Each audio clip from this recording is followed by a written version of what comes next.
যদি আপনার মনে হয় যে দেয়ালে পিঠ থেকে গেছে, কেউ কিছু করতে পারছে না আপনার জন্য, আপনি পরিপূর্ণ ইয়াকিনের সাথে, দৃঢ় বিশ্বাসের সাথে এই 4টা আমল নিয়মিত করবেন।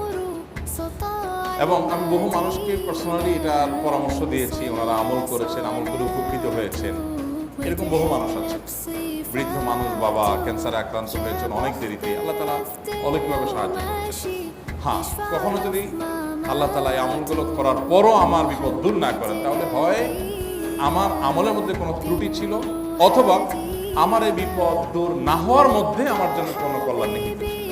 আল্লাহ তাআলা আমার দোয়া কবুল করে যে উপকার হতো তার চেয়ে বেটার কিছু হয়তো আমাকে দিবেন, এই ইয়াকিন একজন ইমানদার থাকে। সেই 4টা আমলের 1 নম্বর হলো ইস্তেগফারের আমল। ইস্তেগফার, আপনি ফেঁসে গেছেন কোনো জায়গায়, কোনো উপায় পাচ্ছেন না, আপনি ইস্তেগফার করতে থাকেন।